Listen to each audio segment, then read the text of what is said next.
ကဲဒီနေ့ကတော့ dim sum ကောင်းကောင်းလေးစားချင်တဲ့သူတွေအတွက်ဒီလို dim sum တစ်ပေါင်းမှာဘတ်30ရဲနဲ့စားလို့ရတဲ့ဥတုံစုလမ်းမပေါ်က dim sum ဆိုင်လေးကိုခေါ်သွားပေးမှာမို့လို့ဗီဒီယိုလေးကိုအဆုံးထိဆက်ကြည့်ကြပါအောင်နော်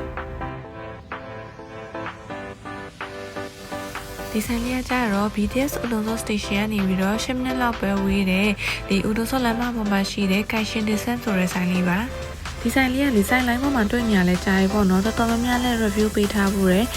သူစီမှာကျတော့ဒီလို dim sum တွေကအမျိုး30ကျော်လောက်ရှိရပေါ့နော်ဘယ်ဟာပဲဆက်စားသူကတစ်ပေါင်းကိုဘတ်30ပဲပေးရတယ်10ပေါင်းယူလို့ရှိရင်လည်းသူကတစ်ပေါင်း free ပေးသေးတယ်ပြီးတော့သူစီမှာကြိုက်တာကကြတော့လေဒီ dim sum တွေကိုကိုမာတော့မှပေါင်းပေးရဆိုတော့ဒီလိုမျိုးပူပူနွေးနွေးလေးနဲ့တခါတည်းစားရတာတော်တော်လေးမိုက်တယ်ဒီလိုမျိုးမှာတော့မှပဲပေါင်းပေးရဆိုတော့သူက9မိနစ်10မိနစ်လောက်တော့စားရတယ်ပေါ့နော်သူစီက dim sum နေရကြတော့လေဘယ်ဟာပဲယူတစ်ပေါင်း30ပဲဆိုတော့ပို့ပြီးတော့တန်အောင်လို့စားရတော့ဒီပစွန်တို့ပင်လယ်စာလေးနဲ့ဟာတွေကိုတော့ပို့ပြီးတော့ယူခဲ့ရပေါ့နော်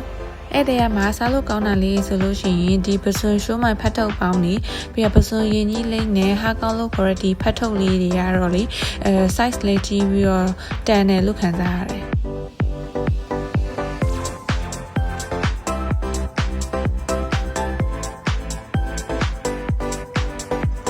ပြီးတော့လေအသားတွေအများကြီးပါတယ်ဒီလိုမျိုးခနန်းခွက်လေးနဲ့ dim sum ပေါင်းဆိုလို့ရှိရင်လည်းလေတစ်ပေါင်းမှာ30ရဲဆိုတော့တော်တော်လေးတန်တယ်ဒါဆိုလို့ရှိရင်လည်းသူ့ရဲ့အချင်းလေးကိုအပေါ်ကနေစမ်းပြီးတော့စားလို့ရှိရင်လည်းကောင်းတယ်ပေါ့နော်ဒါပေမဲ့သူ့ရဲ့အချင်းကကြတော့လေရန်ကုန်မှာစားရတဲ့အချင်းမျိုးနဲ့မတူဘဲနဲ့ဘယ်လိုပြောမလဲ chili sauce တို့ပင်လယ်စာတွေစားလို့ရှိရင်သုံးတဲ့ sauce မျိုးလေးပေါ့နော် sauce တွေသုံးတာဆိုတော့လေ dim sum နဲ့ကြတော့တအားကြီးမလိုက်ဘူးလို့ခံစားရတယ်ပြီးတော့သူစီမှာက Thai coffee တို့ Thai tea တွေလည်းရရပေါ့နော်ဒီလိုတစ်ခွက်ကိုမှတော့28ဘတ်ပဲပေးရတာအဲ့ဒါလေးကတော့တော်တော်လေးတန်တယ်ဆိုင်ရတော့လေဒီဆိုင်မှာတင်းဆန်းစားရတာတော့တော်တော်လေးအားရတယ်သူ့ရဲ့အသားပေါင်းနေဆိုလို့ရှိရင်လည်းအကိတ်ကြီးတွေပဲတင်းဆန်းလည်းအမျိုး30ကျော်လောက်ရှိရဆိုတော့ကိုယ်စိတ်ကြိုက်ရွေးရုံပဲ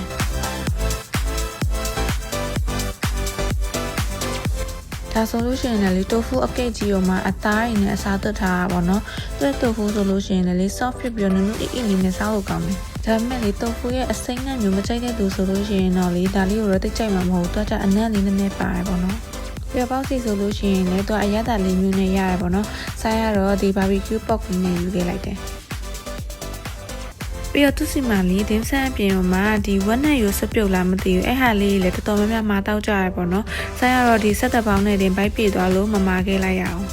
ဘန်ကောက်မှာ dim sum ငတ်နေရဆိုလို့ရှိရင်တော့လေဒီဆိုင်လေးမှာလာစားကြည့်သူ့ရဲ့ပါတဲ့ portion နဲ့ဈေးနဲ့ကကြောက်လေ affordable ဖြစ်ပြီးတော့အရသာလေးတွေကလည်းတော်တော်လေးစားလို့ကောင်းတယ်ဒီဆိုင်လေးကကြတော့နေ့လယ်7:00နာရီနေပြီးတော့ည9:00နာရီခွဲလောက်ထိဖွင့်နေပေါ့နော်။သွားမယ်ဆိုလို့ရှိရင်တော့ဥတုံစော BTS station မှာဆင်းပြီးတော့ဒီဥတုံစောလမ်းမတွေကိုဝင်သွားလို့ရှိရင်တွေ့ရမယ် Kaishin Dim Sum ဆိုတဲ့ဆိုင်လေးပါ။ကဲဒါဆိုရင်တော့ဆိုင်နောက်ဘလော့ဒီမှာပြန်တွေ့ပါမယ်။အားလုံးပဲတတာ